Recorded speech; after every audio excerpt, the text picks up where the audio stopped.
ہمیں یہ بات کرنے میں اچھا بھی نہیں لگتا، لیکن مجبور ہے، کریں کیا؟ حالات کتنے بگڑ چکے ہیں۔ بلکہ ایک بات اور عرض کروں معذرت کے ساتھ، دیندار لوگ بھی اس چکر سے نہیں بچ پا رہے اللہ ماشاءاللہ۔ وہ بھی لوگوں کو دیکھ کر کے، سیریلیں اور فلمیں دیکھ کر کے، داڑھی تو رکھ لی، ٹوپی تو پہن لی، اچھا کرتا تو پہن لیا، لیکن کوئی حسن سامنے سے ٹکرایا تو پھر دل قابو میں نہ رہا۔ یہ کیوں ہے پتہ؟ ایک حدیث پاک میں آتا ہے، اللہ اکبر، ہم نے جنت کو آسان سمجھ رکھا ہے۔ اے میری قوم کے جوانوں، ہزاروں کی تعداد میں اے عاشقان رسول جمع ہونے والوں، آپ کی توجہ چاہتا ہوں۔ ہر بندہ جنت میں جانا چاہتا ہے، ہر بندہ جہنم سے بچنا چاہتا ہے، لیکن اللہ رب العزت نے جب جنت اور جہنم کو پیدا فرمایا تو حضرت جبریل سے فرمایا، جبریل جاؤ اور جا کر ذرا ہماری جنت دیکھاؤ۔ حضرت جبریل نے جنت دیکھاؤ اور جنت کی نعمتیں دیکھاؤ تو جنت ایسی چیز ہے، پہلی بات بتا دوں، دل کو بہلانے کے لیے یہ باتیں نہیں ہیں، یہ حقیقتیں ہیں، یہ سچائی ہے، یہ صداقت ہے۔ اور یاد رکھنا، جیسے اللہ کا انکار کرنے والا کافر ہے، ویسے جنت اور جہنم کا انکار کرنے والا بھی کافر ہے۔ وہ مومن نہیں ہو سکتا، وہ مسلمان نہیں ہو سکتا۔ اللہ اکبر۔ تو یاد رکھنا، دل کو بہلانے کے لیے یہ علماء کے قصے کہانیاں نہیں ہے، یہ خطیبوں کی من گڑت باتیں نہیں ہیں، بلکہ یہ اللہ کا فرمان ہے کہ جنت حق ہے، جہنم حق ہے۔ حضرت جبریل کو اللہ رب العزت نے فرمایا، جبریل جاؤ ہماری بنائی ہوئی جنت دیکھاؤ۔ حضرت جبریل نے جنت کو دیکھا، جنت کی نعمتوں کو دیکھا، اور دیکھنے کے بعد اللہ سے عرض کیا، مولا تیری جنت کتنی خوبصورت ہے، تیری جنت کتنی حسین ہے، تیری جنت کتنی جمیل ہے، تیری جنت میں کتنی نعمتیں ہیں۔ مولا جو سنے گا یہ نعمتیں تو ہر بندہ جنت ہی میں داخل ہوگا، ہر بندہ جنت میں جائے گا، مولا ہر بندہ جنت میں جائے گا۔ پھر اللہ نے فرمایا، جبریل ذرا جہنم بھی دیکھ لو۔ حضرت جبریل نے جب جہنم کو دیکھا تو جہنم دیکھنے کے بعد اللہ اکبر، اس کے جو عذاب دیکھے، اللہ کی عذاب، اور جہاں وہ شدت، وہ تپیش، وہ حرارت، وہ ساری چیزیں دیکھی تو آ کر عرض کرتے ہیں، مولا جہنم میں ایسا عذاب ہے اب وہاں کوئی نہیں جائے گا، اور جہنم خالی ہوگی، کوئی اس میں داخل نہیں ہوگا۔ پھر میرے اللہ نے فرمایا اپنے فرشتوں سے، فرشتوں جنت کو مصیبتوں سے ڈھک دو، فرشتوں جنت کو محنتوں سے ڈھک دو، فرشتوں جنت کو تکلیفوں سے ڈھک دو، اور جہنم کو لذات اور شہوات سے ڈھک دو۔ اللہ اکبر۔ تو جب جنت کو مصیبت اور تکلیفوں سے ڈھکا گیا اور جہنم کو لذات اور شہوات سے ڈھکا گیا تو پھر جبریل نے عرض کیا، مولا اب جنت میں کون جا سکے گا اور جہنم سے کون بچ سکے گا؟ یعنی جو راستہ جنت کی طرف جاتا ہے وہ مصیبت والا ہے، وہ تکلیف والا ہے، اور جو راستہ جہنم کی طرف جاتا ہے وہ راستہ لذت والا ہے، شہوت والا ہے، عیش والا ہے، آرام والا ہے۔ جیسے مثال کے طور پر اب یہاں جتنے بیٹھے ہوئے کھڑے ہوئے لوگ پوری محفل میں شریک ہے، میں توجہ چاہتا ہوں، راہ جنت کے مسافر بننا چاہتے ہو یا جہنم کے راستے پہ چل رہے ہو؟ خود اپنے آپ میں ڈوب کر فیصلہ کر لو۔ دیکھو سردی کی ٹھنڈی ٹھنڈی رات ہے، رات کا آخری پہر ہے، اور اس کے بعد نرم نرم گدوں پر آپ لیٹے ہوئے ہیں، آسمان سے شبنم برس رہی ہے، پورا ماحول گلابی ہے۔ ایسے میں مؤذن کہتا ہے، الصلاۃ خیر من النوم، الصلاۃ خیر من النوم۔ اب جو بندہ مصیبت اٹھا کر کے اس ٹھنڈی کے موسم میں، اس ٹھنڈی کے ماحول میں بستر سے اٹھ کر کے مسجد کی طرف جا رہا ہے، ٹھنڈے پانی کی تکلیف اٹھا رہا ہے، نیند کو قربان کر رہا ہے، اس کے لیے جنت کی بشارت ہے۔ اور جو نرم نرم بستر پہ لیٹا ہوا ہے، جو نرم بستر پر آرام کر رہا ہے، جو نرم بستر پہ سو رہا ہے، اللہ اکبر،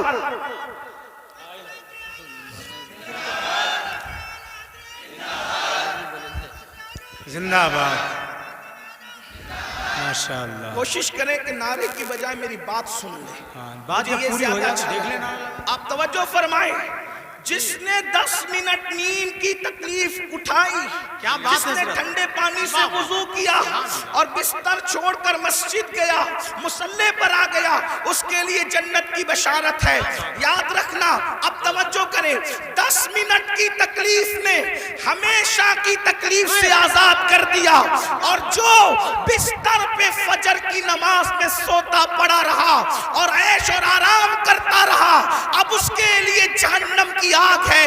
بتاؤ عقل مند کون ہے جو 10 منٹ کی تکلیف اٹھا کر ہمیشہ کی راحت پانا چاہتا ہے، یا 10 منٹ سو کر کے جہنم کی آگ کا ایندھن بننا چاہتا ہے؟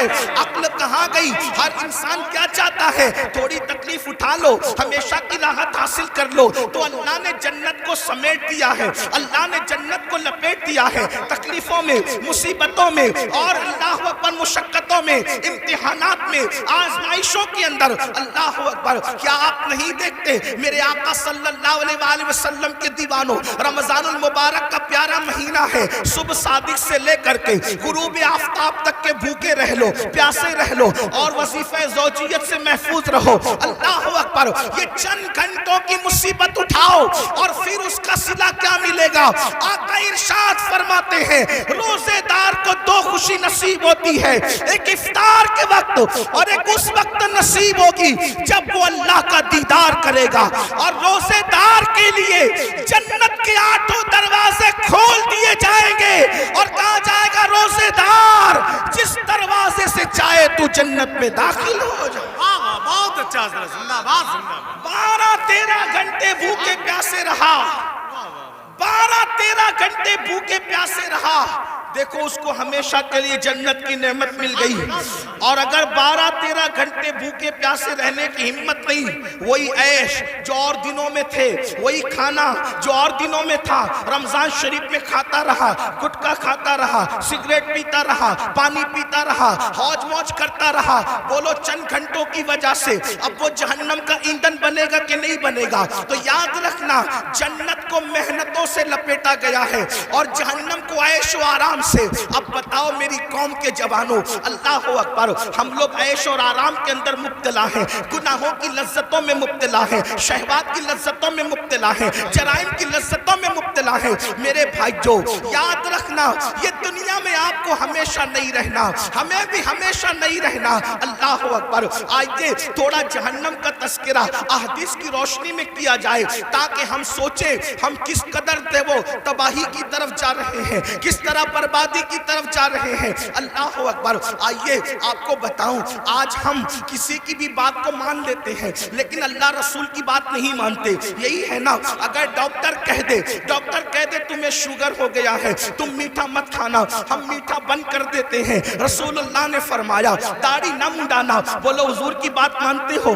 ڈاکٹر کی مانتے ہو، رسول اللہ کی نہیں مانتے۔ اگر ڈاکٹر کہہ دے تمہیں بلڈ پریشر ہو گیا ہے، نمک کا مت کھانا، نمک چھوڑ دیتے ہو، پھیکا کھانا کھانا شروع کر دیتے ہو، ڈاکٹر کی مانی، رسول اللہ کی نہیں مانی۔ اس کے بعد آپ دیکھیں، اگر جس کے یہاں 10,000 کی نوکری کرتے ہو، 10,000 کی نوکری کرتے ہو، وہ کہے تم مجھے صبح 6 بجے آفس میں چاہیے، تو کیا چوں چرا کرتے ہو؟ کیا بحث کرتے ہو؟ مباحثہ کرتے ہو؟ نہیں۔ جیسے ہی جس کے یہاں 10,000 کی نوکری کر رہے ہو، اگر وہ کہے تو 6 بجے مجھے چاہیے، 5 بجے مجھے چاہیے، ہاتھ باندھ کے کہتے جی سیٹ میں بالکل آ جاؤں گا، اب 6 بجے کہنے میں وقت سے پہلے آ جاؤں گا۔ مجھے بتاؤ اے ظالم انسان، جس نے 10,000 کی نوکری دی ہے، اس نے اگر تجھے 6 بجے بلایا ہے تو تو 5:45 بجے جاتا ہے۔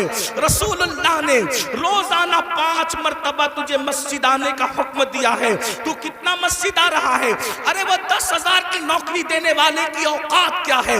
لیکن جس نے کہا کہ نماز میں میری آنکھوں کی ٹھنڈک ہے، اس رسول کی شان یہ ہے، قرآن ملا ان کی وجہ سے، رحمان ملا ان کی وجہ سے، اسلام ملا ان کی وجہ سے، ہر نعمت ان کی وجہ سے ملی۔ کتنا ظالم ہو گیا مسلمان! 10,000 کی نوکری دینے والے سے تو وفا ہے۔ کیا بات ہے! جس نے 10,000 کی نوکری دی اس کی بات تو مان رہا ہے، کیا بات! لیکن جس نبی کے صدقے میں سب ملا، اللہ وہ کون سی نعمت ہے جو اللہ کے رسول کی وجہ سے نہ ملی. کیا بات ہے حضرت سبحان اللہ. ہر نعمت انہی کے صدقے میں, ہر نعمت انہی کے وسیلے سے, ہر نعمت انہی کے واسطے سے.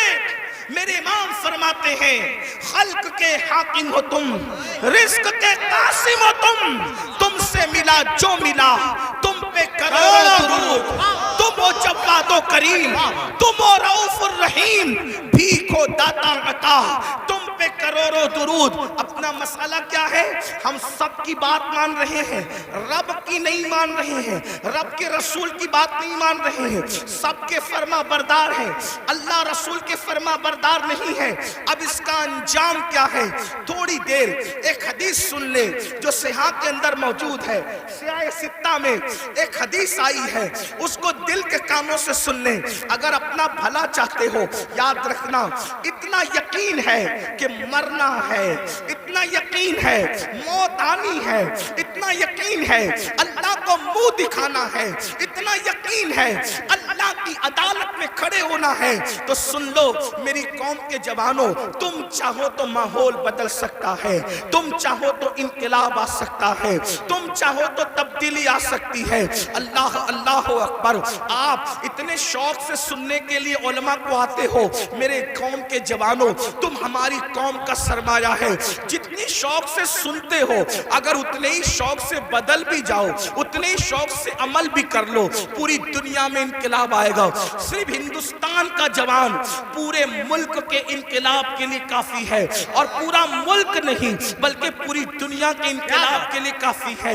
میرے آقا علیہ السلام کے پیارے دیوانوں, آؤ اگر اپنے آپ سے پیار ہے, اپنے آپ سے محبت ہے, اپنے آپ سے الفت ہے, تو ذرا دھیان سے اپنے نبی کا فرمان سنو, اپنے سچے نبی کا فرمان سنو, اپنے رب کا فرمان سنو. اللہ اکبر. یہ جو مضمون میں بیان کر رہا ہوں, یہ قرآن مقدس کی آیت مبارکہ میں بھی ہے اور حدیث میں بھی ہے. قرآن حدیث دونوں میں اس کا تذکرہ ہے جو مفہوم پیش کر رہا ہوں. اللہ اکبر. میرے اور آپ کے آقا خاتم النبیین, قائد المرسلین, سید العالمین محمد الرسول اللہ صلی اللہ علیہ وآلہ وسلم فرماتے ہیں کہ کچھ لوگ ایسے ہوں گے, کچھ لوگ ایسے ہوں گے جن کے چہرے پر جہنم کی آگ برسائی جائے گی. سننے سے زیادہ سمجھنے کی کوشش کریں. کیا بات ہے حضرت, واہ. چہرے پر جہنم کی آگ کی برسات ہوگی, جہنم کی آگ برسے گی چہرے پر. تھوڑی دیر سوچو, غور کرو. انسان کے پورے جسم میں سب سے نازک ترین اگر کوئی عضو ہے, اس کا چہرہ ہے. اس لیے کہ اس چہرے میں بہت سارے نازک اعضاء ہیں, آنکھ, کان, ہونٹ, زبان, یہ ساری چیزیں. بلکہ یوں کہہ لیں اگر پورا جسم ہو اور چہرہ نہ ہو, کچھ نہیں ہے نا. میں نے کہہ دیا کہ بیٹھنے کو جگہ نہیں. اگر آپ چلائیں گے تو بات کیسے ہوگی؟ دیکھیے, آپ میرے صبر کا جتنا چاہے امتحان لے سکتے ہیں, میں آپ سے کبھی ناراض نہیں ہوں گا, نہ غصے میں آؤں گا. لیکن اتنا ضرور ہے کہ یہ محفل پوری دنیا دیکھ رہی ہے. اگر آپ اسی طرح ڈسٹرب کریں گے تو کئی محفلیں ایسی ہوئی ہیں کہ جب لوگوں نے چلایا تو محفل ختم کرنی پڑی. اتنے سب لوگ سکون سے سن رہے ہیں, صرف ادھر 4-6 لوگ چلا رہے ہیں بس. اگر میں تقریر یہیں ختم کر کے چلا گیا تو پوری محفل آپ کو بددعا دے گی. اور کوئی بددعا دے یا نہ دے, حضور کی محفل میں اگر آپ گڑبڑ کر رہے ہیں تو حضور نے اگر آپ کو گھور کر دیکھ لیا, توجہ کرنا, اگر آقا نے گھور کے دیکھ لیا تو دنیا اور آخرت سب برباد ہے. اگر آپ کو مجھے دیکھنا ہی تھا تو آپ پہلے آ کر کے آگے بیٹھ جاتے نا. جی ہاں, دیر سے ہم تو بلا رہے تھے, آئی نہیں. اب آپ اگر جائیں وہیں رہے میرے بھائی. دیکھیے آپ 2 منٹ میں نے بولا, میری بات, میرے 2 منٹ برباد گئے. ہمیں وقت پہ محفل ختم کرنے, مجھے جانا ہے وقت پہ, فلائٹ پکڑنا ہے, مجھے پہنچنا ہے دلی. جی. آپ جتنا وقت برباد کریں گے گفتگو اتنی کم ہوگی. پھر کہتا ہوں میں آپ سے ناراض نہیں ہوں گا, لیکن اتنے سب لوگ کا نقصان آپ 4 لوگوں کی وجہ سے ہو رہا ہے. نہیں مانیں گے, وہ تو ظاہر سی بات ہے. جو قوم دو جملے نہ مانے وہ پوری تقریر پر کیا عمل کرے گی؟ یہی تو بات ہے نا. ہاں لیکن بات اتنی ہے کہ میں 4 لوگوں سے مایوس نہیں ہوں، یہ پورا مجمع سن رہا ہے ماشاءاللہ. ایک بار سب درود شریف پڑھنے بلند آواز سے. اللهم صل على سيدنا ومولانا محمد وبارك وسلم صلاة والسلام عليك. ایک بار اور بلند آواز سے درود شریف پڑھنے آپ. عاشقوں کی طرح پورا مجمع پڑھو تو ہزاروں درود کے تحفے پہنچ جائیں. مل کے پڑھیں درود شریف. اللهم صل على سیدنا و مولانا محمد معدن الجود والکرم وآلہ وصحبہ وبارک وسلم. صلاۃ و سلام علیک یا رسول اللہ صلی اللہ علیہ وسلم. آپ کی مراد پوری ہو گئی. اب میں گفتگو کر سکتا ہوں، اب میں بات آگے بڑھا سکتا ہوں. ایک بار پھر سب لوگ درود شریف پڑھیں. بیٹھ جاؤ یار. ایک بار پھر درود شریف پڑھیں بلند آواز. عاشقوں کی طرح سب مل کے پڑھیں. اللہم صلی علی سیدنا و مولانا محمد معدن الجود والکرم وآلہ وصحبہ وبارک وسلم. صلاۃ و سلام علیک یا رسول اللہ. صلاۃ و سلام علیک یا جد الحسن والحسین. توجہ فرمائیں، حدیث پڑھی جا رہی تھی.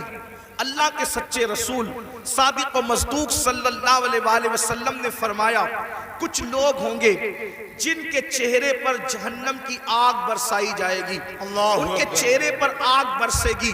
تھوڑا تصور کرنا میرے بھائیوں، میری بہنیں بھی اگر موجود ہیں ان بہنوں کی بھی توجہ چاہتا ہوں. مرد اور عورتوں کی تخصیص نہیں. کچھ لوگ فرمایا کچھ لوگ ایسے ہوں گے جن کے چہرے پر جہنم کی آگ برسائی جائے گی. آپ ذرا تصور کریں جہنم کی آگ، وہ بھی جہنم کی آگ کیا، اللہ کے رسول علیہ الصلوۃ والتسلیم فرماتے ہیں دنیا کی آگ سے 70 درجہ زیادہ، دنیا کی آگ سے 70 درجہ زیادہ تیز ترار جہنم کی آگ ہے. اللہ اکبر. اور وہ انسانوں کے چہروں پہ برسائی جائے گی. ایک مرتبہ کبھی بائک پر آپ تیز بارش میں بائک چلا کر دیکھنا، ہیلمٹ اگر آپ کے چہرے پہ نہ ہو تو آپ تیز بارش میں بائک چلا کے دیکھنا. آپ کو حیرت ہوگی میرے بھائیوں، یہ میرا خود کا تجربہ ہے کہ اگر بارش تیز ہو رہی ہو اور ہم بائک چلا رہے ہوں اور بارش کے تیز قطرے ہمارے منہ پہ پڑتے ہیں تو ہم سے برداشت نہیں ہوتا. مسلمانوں ذرا سوچو، جب پانی کے ٹھنڈے ٹھنڈے قطرے ہمارے چہرے پر پڑتے ہیں تو ہم بائک روک دیتے ہیں. اللہ اکبر. ذرا سوچو تو صحیح، یہ کوئی کہانی نہیں، قصہ نہیں، یہ سچے نبی کا سچا فرمان. ذرا تصور تو کرو میرے بھائیوں، ذرا تصور تو کرو میری بہنوں. جو قوم اپنے چہرے پر پانی کے ٹھنڈے ٹھنڈے سکون دینے والے قطروں کی چوٹ برداشت نہ کر سکے، جب اس چہرے پر جہنم کی آگ برسے گی اس وقت ان چہروں کا حال کیا ہوگا، اس وقت ان چہروں کی کیفیت کیا ہوگی. اللہ اکبر. اندازہ فرمائے صحابہ کرام نے پوچھا یا رسول اللہ، جن کے چہروں پر جہنم کی آگ کی برسات ہوگی ان کا قصور کیا ہوگا، ان کا جرم کیا ہوگا؟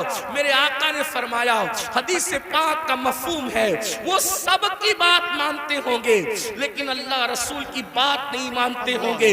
اب ذرا اس کٹھیرے میں اپنے آپ کو کھڑے کر کے سوچو، کیا ہم وہ لوگ نہیں ہیں جو سب کی مانتے ہیں لیکن اللہ رسول کی بات نہیں مانتے؟ مسلمانوں، اگر ہم اللہ اس کے رسول کی بات مان رہے ہوتے تو آج مسجدیں ویران نہ ہوتی.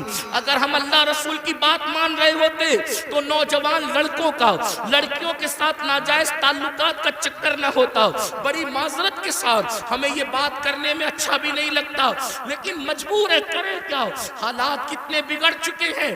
80% نوجوان لڑکے اور لڑکیاں اس بلا کے اندر گرفتار ہے، اس جرم کے اندر گرفتار ہے اور پھر وہ اس کو گناہ بھی نہیں سمجھتے. لا الہ الا اللہ. سوچو تو صحیح، ایک تو گناہ ہے اور اس کو گناہ بھی نہیں سمجھا جاتا. بلکہ ایک بات اور عرض کروں معذرت کے ساتھ،